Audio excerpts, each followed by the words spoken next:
Difficile d'élire la plus belle monoplace de l'histoire, pourtant la Jordan 191 pourrait bien être l'heureux élu. Bonjour à toutes et à tous et bienvenue dans ce nouveau podcast Un œil dans le rétro, consacré aujourd'hui à la magnifique Jordan 191.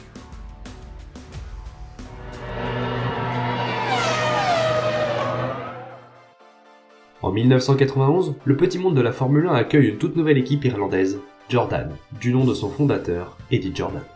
Le petit blond n'a pas froid aux yeux et après avoir joué aux avant-postes dans les championnats de F3 et F3000, il se décide à se lancer dans le grand bain de la F1. À cette époque, la présence de petites structures n'était pas rare, mais avec l'élévation des coûts, beaucoup jettent l'éponge après quelques meetings. Mais l'écurie irlandaise n'est pas de ce bord-là, et malgré un petit budget par rapport aux équipes de pointe, Jordan vise quand même de gros points. Pour ce faire, le designer Gary Anderson conçoit la 191, une monoplace aux lignes très fluides. De l'aileron avant en forme de moustache à l'aile arrière parfaitement perpendiculaire au reste de la monocoque, en passant par la prise d'air recourbée au-dessus de la tête du pilote, le dessin est plus qu'élégant. Sous sa robe verte et ses flancs bleus arborés du logo 7up, se cache un moteur V8 Cosworth de 3,5 litres développant plus de 660 chevaux. Pour autant, un petit différent apparaît avant même l'entrée en piste de la monoplace, son nom. Initialement baptisée 911, elle fut renommée 191 à la suite d'une plainte déposée par Porsche, rien que ça, et on le comprend. Pour étraîner la belle, c'est l'ancien pilote John Watson qui s'y colle, effectuant un premier shakedown en novembre 90 à Silverstone sous une peinture entièrement noire. Pour ces pilotes, Eddie Jordan fait le choix de l'expérience avec le rapide mais casse-cou Andrea De Cesaris et Bertrand Gachot. Serait-ce suffisant pour percer parmi les gros bras ? Réponse en Amérique.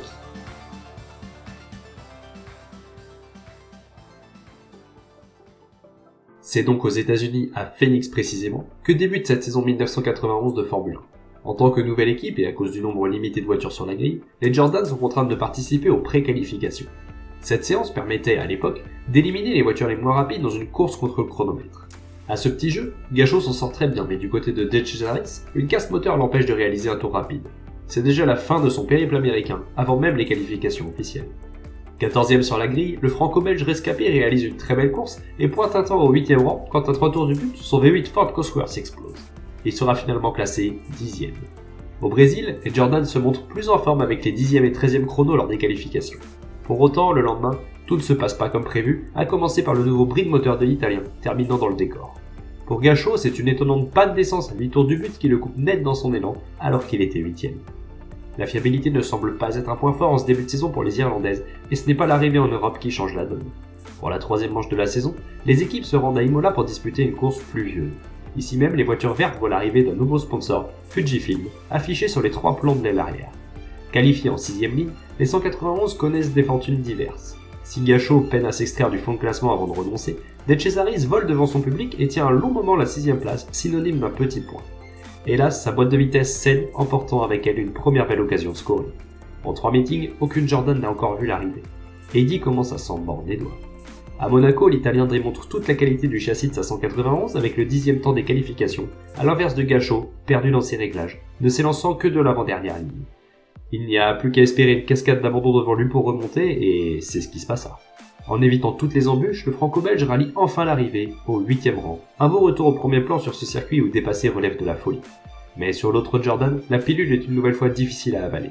Alors 7e, De Cesaris se retrouve privé d'accélérateur après seulement 20 petites boucles. La chance du débutant n'aura donc pas encore souri aux Irlandaises, mais patience, l'heure reviendra.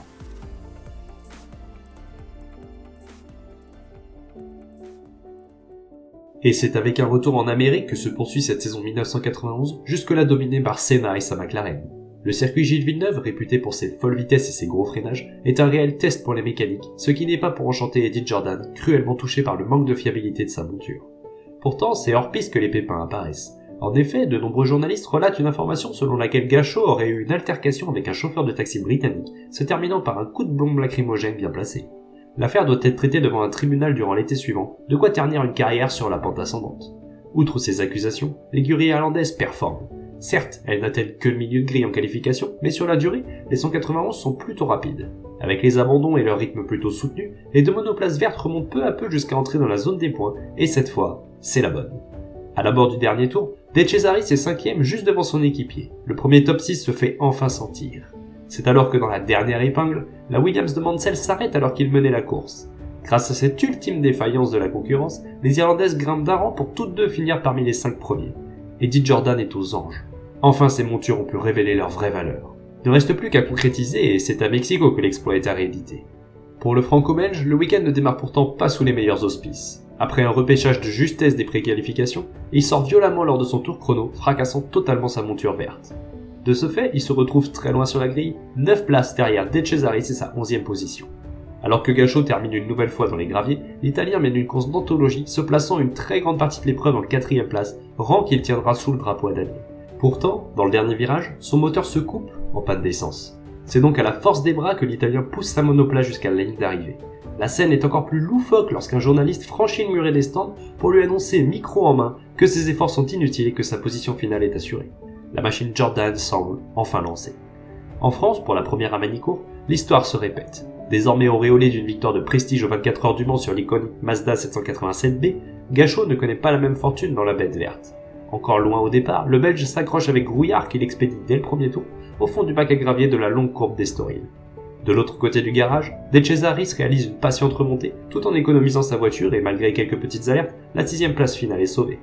En l'espace de 3 Grands Prix, l'écurie irlandaise est déjà grimpée au 6e rang du championnat et les récents résultats ne font qu'espérer une constante progression. Le podium est-il envisageable ? Pourquoi pas selon Eddie Jordan ?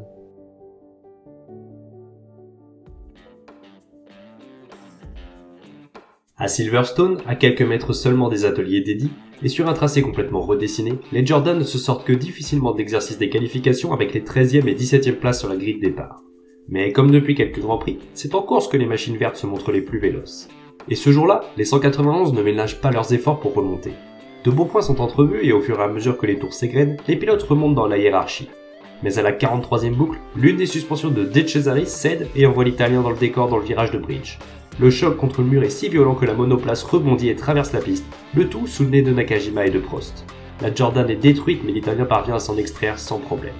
De son côté, Gachot maintient la 5e place mais avec des pneumatiques trop usés, il ne peut empêcher Piquet de lui ravir sa position. Le franco-belge s'en tire finalement avec le point de la 6e place, ne pouvant profiter de l'abandon de Senna dans l'ultime tour à cause de sa boucle de retard. À Hockenheim, petit changement.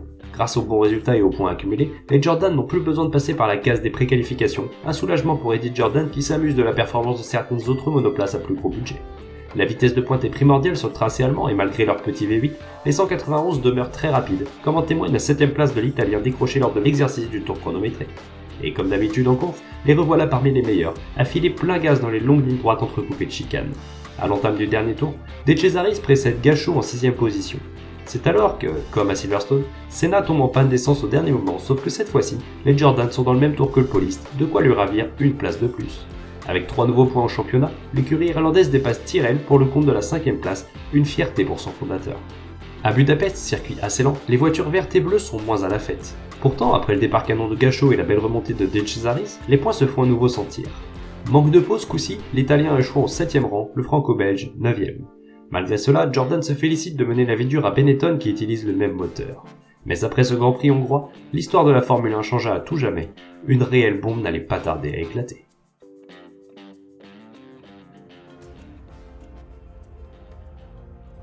L'incident entre Gachot et le chauffeur de taxi est jugé. Résultat, 18 mois de prison pour le franco-belge, tenu responsable pour attaque à main armée.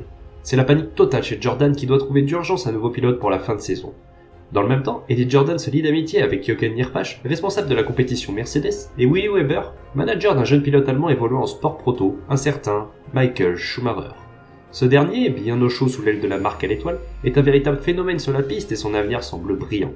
De plus, Mercedes souhaite faire intégrer la Formule 1 à son élite de pilotes, dans la vue d'une éventuelle création d'équipe d'usine quelques années plus tard. Avec ce baquet vacant, la place était toute trouvée. Amenant avec lui le sponsor Tic Tac, Schumacher est convié à essayer la 191 sur le circuit de Silverstone, quelques jours avant le Grand Prix de Spa-Francorchamps. La surprise est totale pour Eddie Jordan et son équipe. L'Allemand roule vite, trop vite même. L'écurie sera même contrainte de le stopper, de peur qu'il ne casse la machine.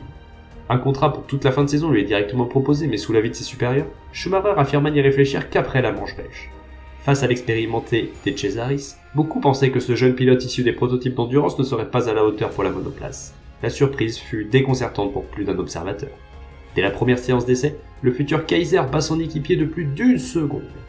Le lendemain, il enfonce le clou avec 2 secondes et demie d'avance sur la Jordan numéro 33 lors de la dernière séance libre, juste avant les qualifications. Sur l'exercice du tour chrono, Schumacher se classe 7ème, 7 dixièmes devant l'Italien, 11ème. Hélas, cette splendide performance ne durera que quelques mètres, son embrayage rendant l'âme prématurément. La déception est immense chez Jordan qui voyait ici une belle occasion de briller, mais si Schumacher doit abandonner rapidement, l'autre 191 fonctionne toujours et plutôt très bien. De Cesaris est le plus rapide en piste, dépassant aisément ses concurrents jusqu'à s'afficher en deuxième place à quelques secondes du leader Senna. L'écart se réduit avec la tête de course tour après tour pour descendre sous les 3 secondes à quelques encablures de l'arrivée. Mais à 3 boucles du terme, c'est la catastrophe. Le V8 Ford Cosworth part en fumée et avec lui, tous les espoirs de podium et de victoire. Tout le monde est dépité, surtout De Cesaris, passant tout proche de ce qui aurait pu être son seul et unique succès en Formule 1. Une question ouverte peut alors se poser. Que serait-il advenu de Schumi si la mécanique n'avait pas flanché? Bien plus à l'aise que l'autre pilote Jordan, il aurait pu titiller Ayrton, voire plus. Enfin, avec des si. Mais quoi qu'il en soit, Eddie Jordan sait qu'il tient une paire de pilotes coriaces pour la fin de saison, à cela près qu'aucun contrat n'ait été signé avec Schumacher. Erreur. Car dans le même temps, celui qui deviendra plus tard le Baron Rouge a tapé dans l'œil de Flavio Briatore et de Tom Walkinshaw. La suite des événements est un tour de passe-passe auquel le team irlandais n'aurait jamais pensé. En faisant modifier un petit mot dans son contrat, Schumacher devient libre. C'est le moment parfait pour Benetton pour s'approprier les services de l'Allemand.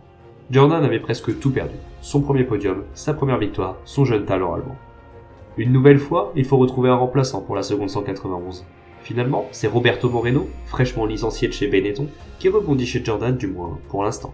Le Brésilien s'acclimate rapidement à sa nouvelle monture en devançant De Cesaris sur la grille, mais sa course sera très courte. Au bout de 3 tours, ses freins ne répondent plus. La Jordan finit par s'échouer dans les graviers de la Variante Ascari.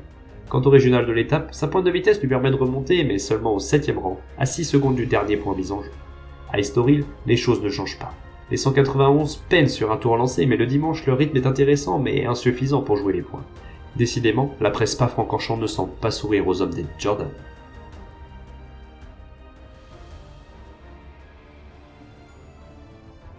D'autant plus que pour les 3 derniers rendez-vous de 1991, Alessandro Zanardi prend la place de Moreno, passant de pilote outsider à chômeur. Pour la dernière manche européenne de l'année, la Formule 1 se rend sur le tout nouveau circuit de Barcelone. Mais sur ce tracé lisse et glissant, les Jordan ne sont pas du tout à leur aise. Seulement 17ème et 20ème sur la grille, elles auront fort à faire pour espérer ne serait-ce qu'un top 10. Mais avec une légère pluie tombante avant le départ, tous les espoirs sont permis. Au bout de quelques tours, plusieurs pilotes, dont les Jordan, tentent le pari des gommes slick. Le choix est audacieux mais s'avère rapidement payant.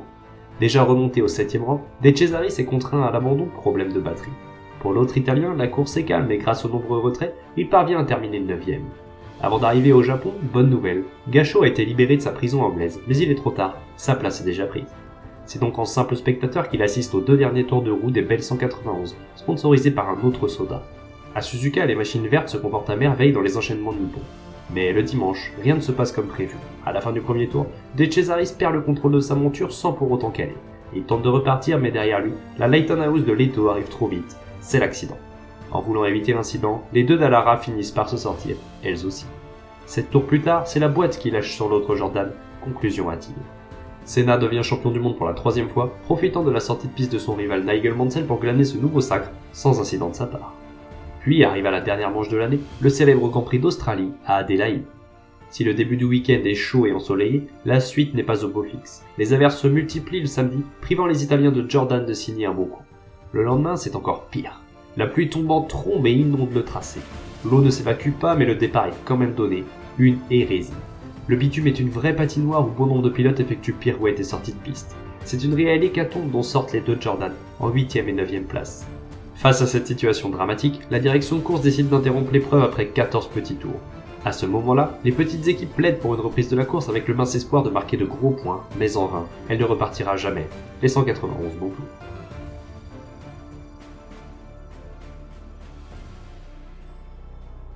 Malgré cela, l'écurie Jordan scelle sa 5ème place au championnat constructeur, une belle prouesse pour cette toute jeune équipe.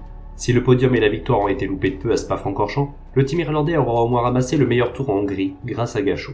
Elle aura aussi permis les premiers tours de roue du prodige allemand Schumacher, bien que l'histoire n'ait pas réellement tourné dans le sens d'Eddie Jordan. Mais après cette saison 1991 glorieuse, la chute à terre en 1992 est plus que douloureuse. À cause de coûts trop élevés, Jordan décide de se séparer de son motoriste pour s'équiper des blocs Yamaha. Les Irlandaises ne retrouveront jamais leur niveau, et il faudra attendre 1994 pour enfin retrouver des Jordan dans leur forme olympique. Reste que cette 191, au-delà de ses performances plutôt remarquables, n'en finit toujours pas de faire tourner les têtes.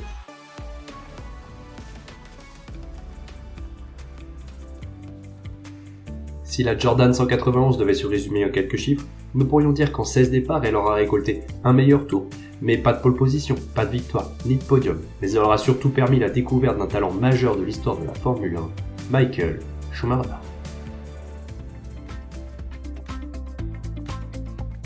Pour en savoir davantage sur toute l'histoire de la Formule 1, rendez-vous sur le site internet unoeildanslerétro 1.wixit.com/unoeildanslerétro, sur les pages Facebook et Instagram. Et quant à moi, je vous dis à très vite pour un nouveau coup d'œil dans le rétro.